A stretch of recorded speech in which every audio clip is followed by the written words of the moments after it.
Háblame de botón.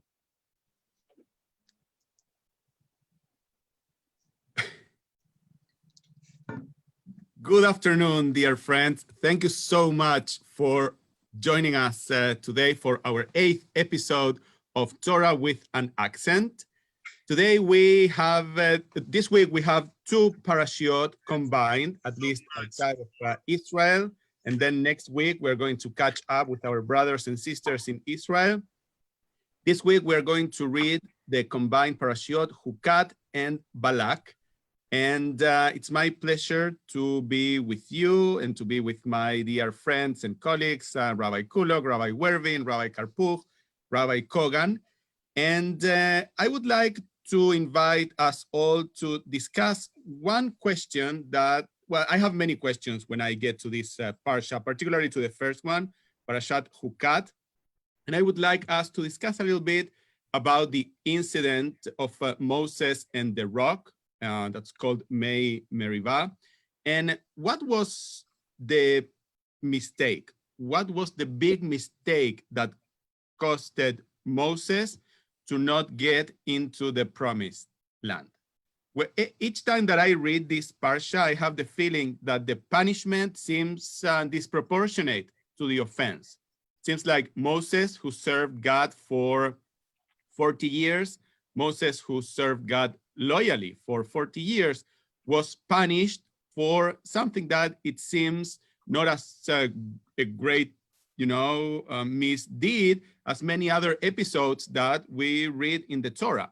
So I would like us to discuss a little bit and to share our Torah with our viewers and see how do you understand this episode? What was the big mistake that Moses and Aaron made that costed them not to get into the promised land? Even more, when you analyze the same episode back then in the book of Shemot, in the book of Exodus, chapter 17, you see that there's a very similar episode, and Moses takes his rod, his staff, he hits the rock, and water flows from the rock. And here we see that God asks him specifically to take his rod again, and instead of speaking to the rock or talking to the rock, he hits the rock, and now he is punished. So I know there are a number of mefarshim, of commentators that have explained this episode in many different ways, and I would love us to dedicate the next couple of minutes to discuss a little bit about this episode of May Merivah and how do you understand it. So who would like to go first? I'd be happy to do so. Okay, go ahead, Rabbi. Because this is always the more you wait, the higher the odds for people to say the only answer that you actually care about. So rabbis said, good luck. But I may be choosing one that you have not been thinking. So the one that I always have found very interesting, and is connected to this idea that at the end of the day, Moses, Aaron, and Miriam, both Aaron and Miriam are going to die in this parsha. One of the commentaries that I read that I found profoundly interesting is the one that says that the big problem with that generation is that they are used to the Egyptian mentality. So they know that the way to to get what you want is to force whoever is under your command, like the Egyptians used to do with the Israelite slaves. So the way they know is by hitting. Do you remember the famous story at the beginning of Exodus when the Egyptian is hitting the Israelite and Moses goes but there is something that is in the culture that they are not able to overcome. And so they end up doing to the rock what they knew from growing up in Egypt. So that is connected to this idea that the biggest mistake is that they cannot innovate. They know that that recipe will work. And so instead of listening to God who's saying you should speak to the rock, they keep doing what they know used to be a wonderful recipe in the past, which is to hit the rock. And not only that, the text seems to imply that that's true, because it's not that no water came from the rock. Water came from the rock. So it's not in the final result, it's in the way they couldn't move away from the Egyptian manners, the Egyptian culture. And so that's what I have to say. Since you brought Aaron and Miriam, I want to talk about the collateral damage that they suffered, because it's clear that they didn't do anything. It's very clear. And speaking of collateral damage, I want to full disclosure with this group. Last week when we talked, Rabbi Kuliok mentioned a philosopher, Alain de Botton, and we couldn't stop laughing, all of us. I mean, you know, it brought us a big laugh to all of us, and that's what we need to be honest with our viewers and with ourselves. You know, for some reason we couldn't look at each other in the cameras, and that was a collateral damage that we suffer from your knowledge, Rabbi Kuliok. You quoted a philosopher that probably we didn't know, we didn't heard about him, but it brought us laughter, and the collateral damage that Miriam and Aaron suffer happens because they were not there present. And in fact, later in the book of Deuteronomy, towards the end, in Bezot HaBracha, so it says the following. It says, Asher nisito b'masa teribeu al mei meriba, which is you tested at Masa, whom you challenged the waters of Meribah. And that's exactly what happened here. And Rashi says, Im Moshe Amar Shimuna Morim, if Moses said, listen now, rebels, Aaron and Miriam me'asu. What did Aaron and Miriam do?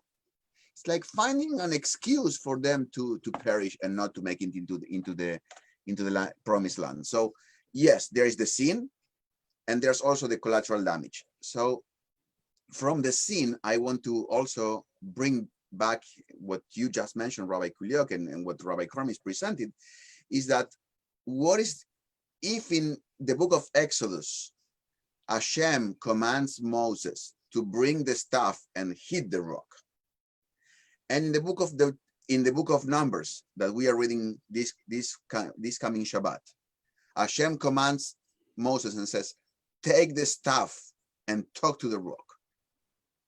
I think there's a trick there. What was the purpose of the staff? Why did Hashem says to Moses, take the staff in the second time?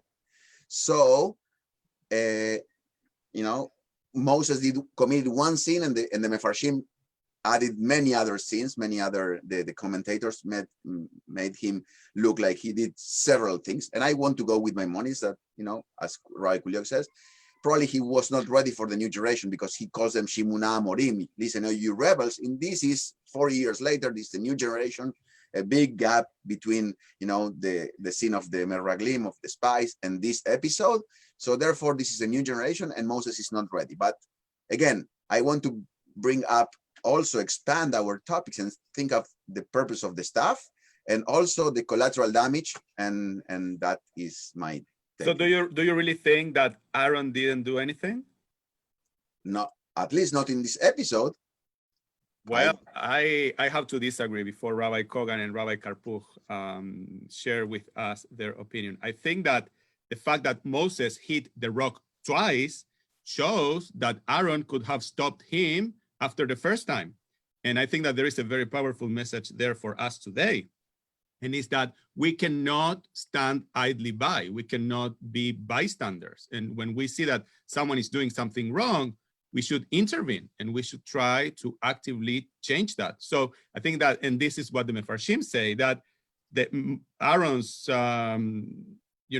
Aaron's not sin, but mistake was to let his brother hit the rock twice. Well, doesn't say how quickly Moses hit the rock twice. It could be tan, and that's it. What Aaron could have done.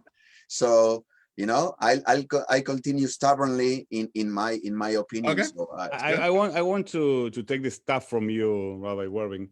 I love what you said. The more throughout the years, the more I have read this story, the more I try to see this episode in the context of all these parshiot that we have been reading lately. And I'm sorry that I offended Rabbi Kogan with my words and he has to leave. I hope It that was he just the forgives me beginning. soon and he Yeah. comes back. Here he comes. There you go. Perfect. There is a Not only a Cohen, he has like a Where's staff. your beard? yeah, right. I know. Your Yeah. beard. So there is this rabbi, a French rabbi, Yosef Bechor Shor, in the 12th century, that he takes this idea that God says specifically, take the staff, and points out that God had never asked Moshe to take the staff if he didn't need to use the staff.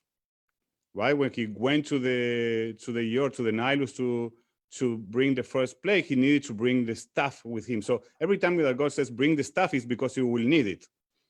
And so he has something that to me was novel, and I love what he's saying. He says that the story of Exodus and the story of Numbers is the same story.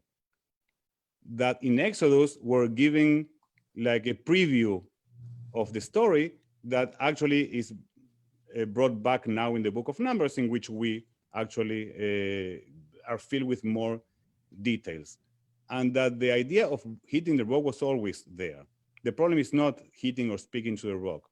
The problem is the lack of faith in God. And I think that it keeps a pattern that we have been seeing with Korah and with the other rebellions that they have in the last weeks, in which every time that God comes, every time that they are actually challenged, the first thing they do is they fall on their faces. Instead of being the leaders who can answer to the questioning that the people do, they just fall on their faces and wait for God to come and save the day. And I think that in that sense, going to what probably Rabbi Kulok was alluding before, is like they were awesome leaders for the task of taking the people out of Egypt. We're about to go into a new stage with new leadership. So in a way, more than a punishment for what they are doing is to say, your time is over and it's time to pass the torch to the staff to the next generation. And I love to read the story in that sense more than in the hitting the rock, therefore you cannot go into the land. So Rabbi Kogan brought the staff, and Rabbi Kuliok brought the mate. Right. Yes, absolutely. Yes. And you know, and because this is one of my last, Rabbi Kogan, you have to unmute yourself, because it's one of my last meetings doing it from Atlanta. I brought the official, beverage from the area. Yes. L'chaim.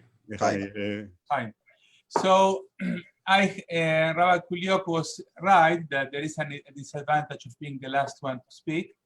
But so let me see if I can just maybe take what you said and maybe add just a little more. The first thing I feel I need to tell you is that I got a call. I didn't tell you, Rabbi Karpuk, Kormis, Kuliok, and we're having today around at 2:30 from Florida, from one of our listeners who picked up the phone and called me and asked me what are you going to talk today about, how you're going to address the issue of Moshe and the rock and the punishment. So I need to give a big יישר כוח to Cantor Javier Smolars, who gave me, he's listening to us, hopefully. So I'm going just to say in your name what you just said, what you shared with me. Let me just Cantor and Doctor. Cantor and Doctor, yes. Let me just say one thing about the two episodes in Shmot, in Exodus, and here. Moshe tried it in the past in the book of Exodus, and 40 years later, he tries it now again. And he believes that what worked before is going to work later. And I think it's a lesson for us, for leaders, for rabbis, that many times something that worked 10 years ago, 5 years ago, 15 years ago, doesn't work now. Mm-hmm. The fact that it did work, in my old congregation, here, I used to do it and people used to love it, and now they don't love it any longer. You know what? That didn't happen also to me. That happens also to Moshe Rabbeinu. So yes, it worked out before. You were good. You did good. People love it.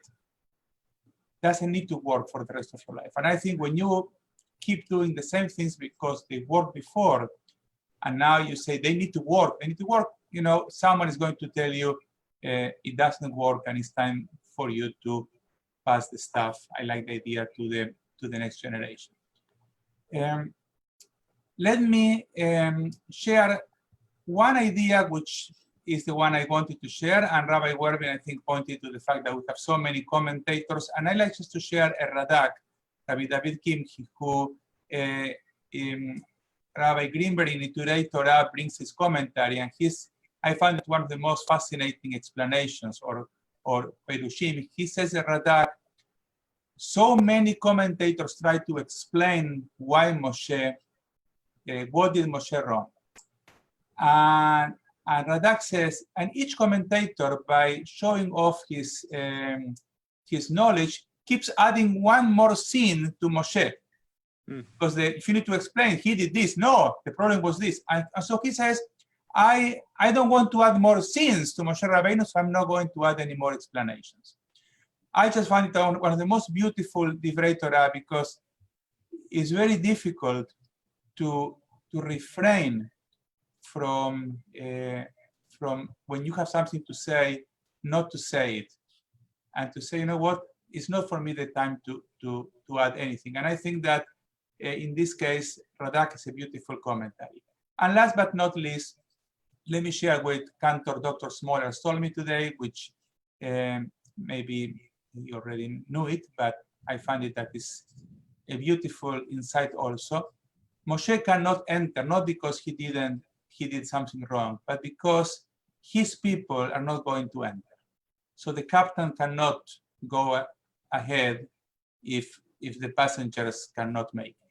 So he needs to stay with his people. And I think it's a beautiful idea. And I think that, you know, maybe God expected after Shlach Lecha that Moshe will say, like he did before, if you don't let them in, you know, don't let me in. Okay, but Moshe didn't, because he wanted to go so much, as we know from Parshat Beit Hanan. So because he didn't say, God says, you know, your people are here, they're staying behind. Doesn't befit you as the captain to leave the people and go ahead. So you are going to be with them. I don't think it's as a punishment. I don't see it as a punishment. It's a fact. Everybody is staying there. You are going to stay there as well.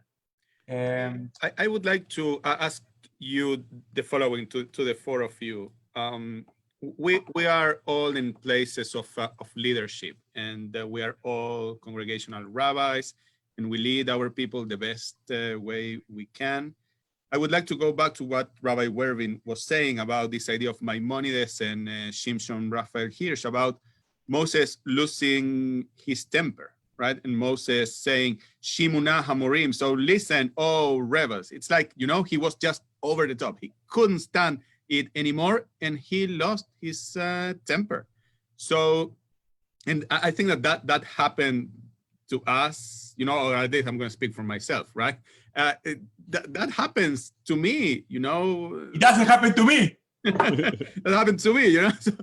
So when is it right for a leader to lose his temper? Or is it not acceptable for us? You know, we're human beings, right? Sometimes we lose our temper and we say, you know what, I don't want to talk to you anymore, or I don't want to reply to this email, I don't want to reply to this text message, or I'm done with this congregant, I'm done with this board member, I'm done with this relative or this family member. So is it acceptable for us as leaders to lose our temper? No. Under what circumstances? Rabbi Korm is give names, Rabbi.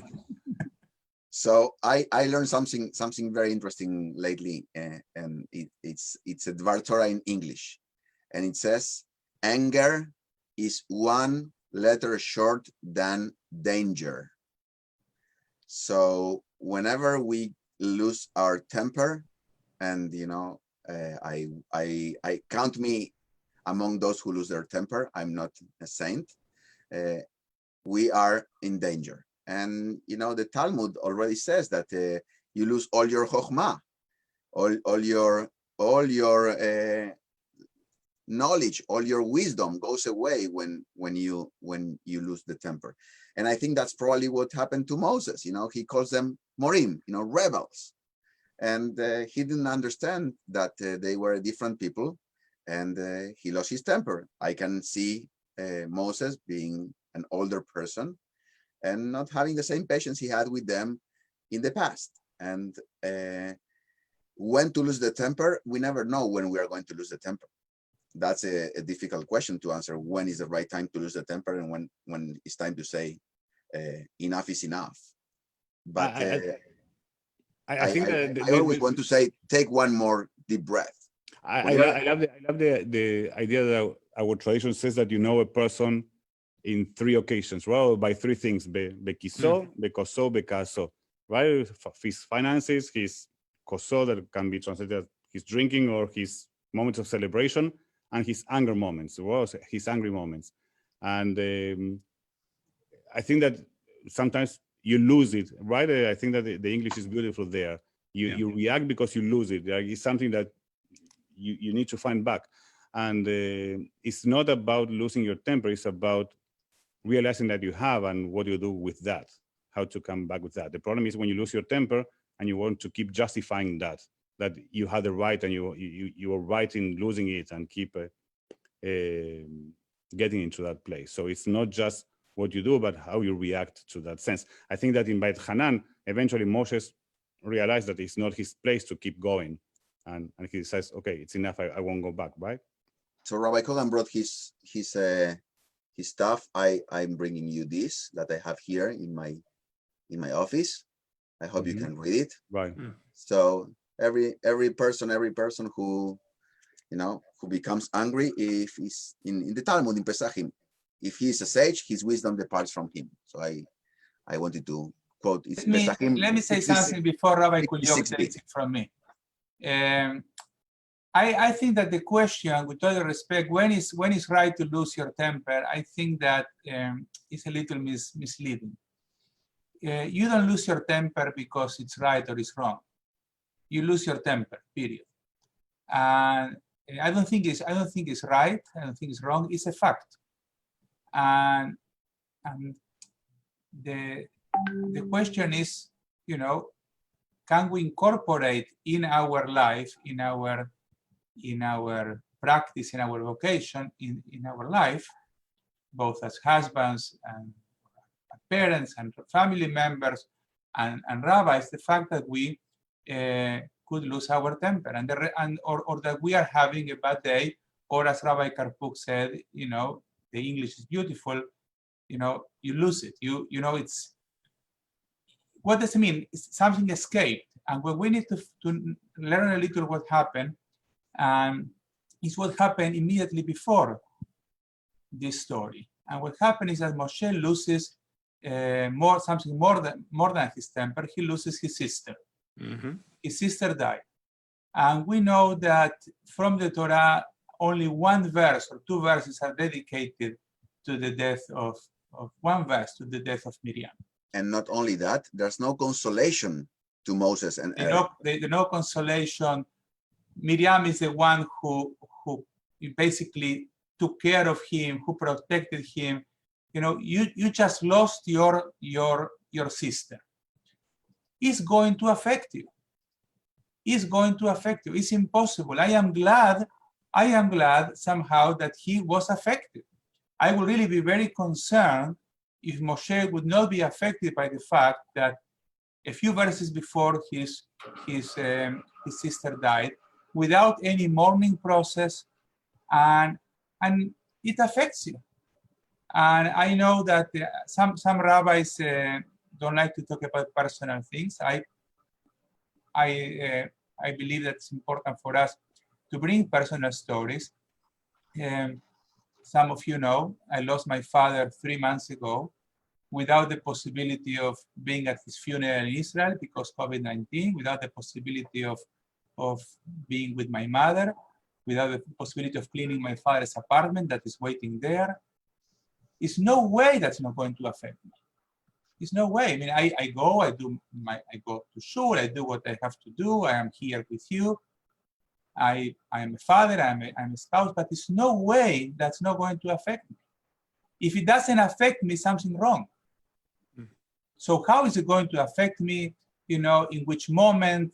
How is it going to happen? When is it going to be? You know, hopefully we are going to, you know, it's going to be in a way that is going to it's not going to be very damaging for myself, for my family, or for my congregants. But when you are affected by personal things, and when you are really in a very stressful moment, you are playing with fire, and these things could happen, and these things do happen. And because Moshe is a leader and has such a stature as a leader, God is less forgiving. And that's happened also with leaders. As the Talmud says, God is exacting, is very meticulous with righteous people, like the thickness of an air. So, you know, that's, I think, is something that I like the human aspect of Moses in this Torah portion, even though at the cost that he doesn't make it to the land of Israel. But and also we need to understand the collateral damage that this produces, and the fact that Moses was also a human being, and he had to respond to his position of leadership. That created some frictions in his own family, and also, if you may, his lack of temper or losing it, as you said. No, I want to insist that this what brought Aaron to death in some way. You know, he was suffering from a previous event, as Rabbi Kogan said, and he wasn't able to cope with all the things, all the factors that were surrounding him, and he lost it on a rock, or on the people, or on both, or on Hashem, and losing the temper does not only affects you, it affects those who surround you. And it's a very difficult issue, right? Particularly for us who are in leadership roles. I've learned, I have been working on this over the years, and I've learned, for example, I try to stick to this rule. You know, when I get a difficult email, or when I get a difficult phone call, right? Or that I know that I may get angry over it, or over the person who's sending it, I always try to not respond to that email or reply to that phone call immediately. I let, you know, stay there for 24 hours, overnight. It's true, I'm you know, loaded with that. And sometimes, you know, it interferes with my life, with my family, with my sleep. But at the same time, it gives me the opportunity to calm down, digest it a little bit, and then replay. I think that there are some, you know, some techniques that we could use in order to try to not lose it as quick as, you know, some people would do it. Well, you know, maybe the Parsha is giving us plenty to think about the sources that could trigger our emotional reactions. One of them is certainly what Rabbi Kogan was pointing at regarding what happened to Moses regarding Miriam. And so how we can be in a state of imbalance because we are in pain, and how easy it is for us to lose it because we are suffering, we are in pain. And so it's easier for you know, for us to snap. But the Parsha also gives us like a second source that usually triggers a lot of anger, that is related to our expectations. I think that eventually the fact that Moses is expecting the people to behave in a certain way, and they are not behaving as Moses would want, makes Moses frustrated. And again, when you are deeply in pain for whatever else, and then you have misplaced your expectations of others, that is a recipe for disaster. Okay, it's something that will be you know, it will overcome us, it will take us, and I will, you know, it probably will take us to places where we don't want to be. You know, it's like after we will see, oh, probably this was not the best way I could respond. I can understand what I did, why I did it, and I can justify what I did it because this, that, and whatever. But while we cannot necessarily manage the pain that we will feel when we lose someone that we love, or that, you know, when we are going through a lot of stress and whatnot, it's interesting that there is always the possibility to work on our expectations as the source of many of our frustrations.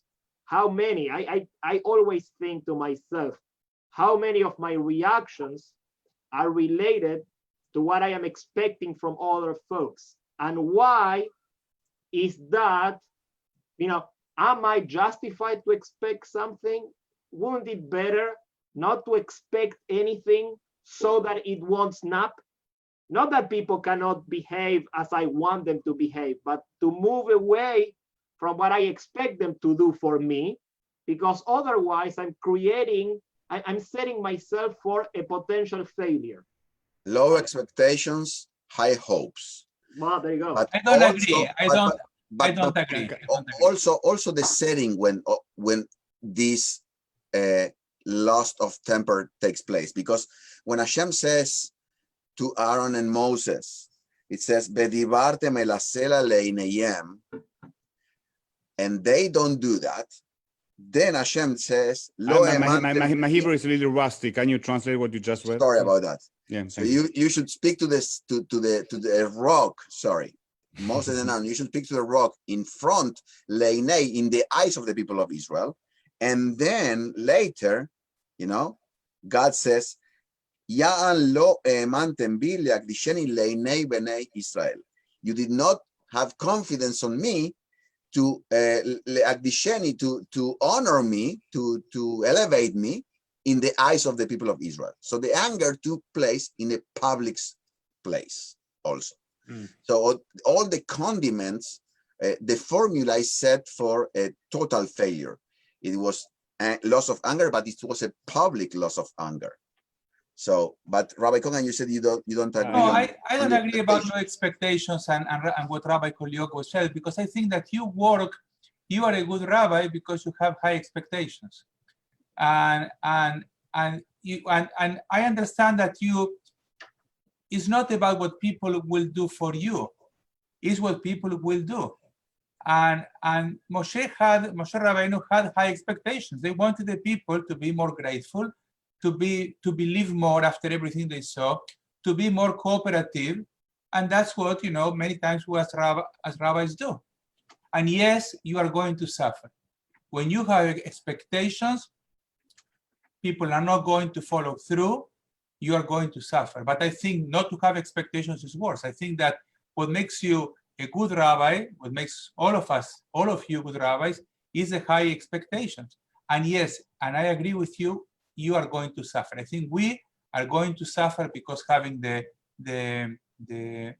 expectations. Just want to say one more thing, and then I'm going to just not to speak for 30 seconds. Then we will wrap it. And that is about the snapping. I think that once you snap, you need to own it. Once you just press that email, but that send button too early, and then you need to own it. It's yours. Once you do it, once you hit the rock, it's no way back. So I think that yes, there is a cost. I think it's worth paying it most of the times for the expectations, but you cannot just blame someone else. Once you do it, it's yours. Can I say something? Go, Robert. Oh, no. So, No, stop. No, come on. I'm come on. angry. Rabbi Kogan, if you want to answer to Rabbi Kogan, go and I go after you. The only thing I would say is that maybe it's kind of a double movement in which, yes, you may have expectations, but aware of the dark side of those expectations, we need to train ourselves not to be frustrated when those expectations won't necessarily be met, because no one promised us that the fact that we expect will be met accordingly. So maybe it's that double, I keep thinking about the Baal Shem Tov used to speak about Ishtavut, this idea of getting to a place of some sort of balance, which again, it's spiritually very complicated. It's we are all human beings. Moshe Rabbeinu wasn't able to keep it together, at least in this particular story. But the fact that how can we work with ourselves, trying to train ourselves to diminish the reasons that will make us snap. Sometimes it's under our control, sometimes it is not. But I think that there is some spiritual practice that we can all take. And again, when we get angry, we should try to, as we own it, as you well said, where is it the source? Where is the root of what is angering us so much? That's it. I think, okay, thank you for that. I think that the root is actually in trying to see our lives as Sahar va'onesh, as a reward and punishment. I did everything I was supposed to do, therefore I should be rewarded for that. And if the effect of what I did is not what I expected, this is unfair, and therefore I have the right to be angry. I love what Rabbi Kogan said in his first intervention about Kimchi's commentary. I love it for so many reasons. The first reason I loved it for is because it made me travel in time. I was back in the year 94 at the Schechter Institute in Jerusalem in a class with Professor Shinan, that I hope you all have the luck to study with him. 1994? 1994? 1994, yeah, before you were born, yes. You were 60 back then, yeah? Yeah. Okay. So, and we were studying the episode of Nadab Avihu, the children of Aaron who died while in the Esh Zara. And the fact that there were like 15 different midrashim about what they did wrong, right? Everybody was so in awe that they died that they needed to find a reason to find a justification, that to say that there was something that you could understand. In the same way that Kimchi said, I don't want to add another sin to Moshe by saying that I try to understand. And it's, to me, amazing that it comes in the same parasha that we read this week, that starts with the Para Aduma, the story of the red heifer, that according to tradition, the brightest man to ever live, King Solomon, is the only story in the entire Torah he could not explain. He couldn't understand what's going on here. And the reaction of that losing both from Aaron and Moshe, in the case of Aaron, is by Idom Aaron, right? He was silent. He couldn't say anything. He couldn't even get angry, right? He was just, and Moshe on the other hand is the one who snaps and do this. And I think that as leaders, trying to be in that balance between when to just be quiet and be in silence because we don't have anything to say, or we can, we don't know how to react. And sometimes that we snap and we lose it, is like the balance we're trying to live by. On the one hand, you don't want to be only silenced and keep it inside, because then eventually you will snap. On the other hand, you don't want to put your anger on others when you have to own your whatever frustration you're having, right? Well, I want to thank you, rabbis and friends and colleagues, for sharing your perspectives on this very challenging episode of the Torah. I have more questions now than answers. I mean, the context, what Rabbi Kogan was saying about the death of Miriam, what Rabbi Wervin was saying about this public setting of what happened, and this idea that this mistake happened, and it is related to Moses's personality, leadership, his faith, and how we talk to people. I think that we are all, in our viewers, and we as rabbis, we are all leaders in different capacities. We serve as role models for our families, for our friends, for our communities and for our society.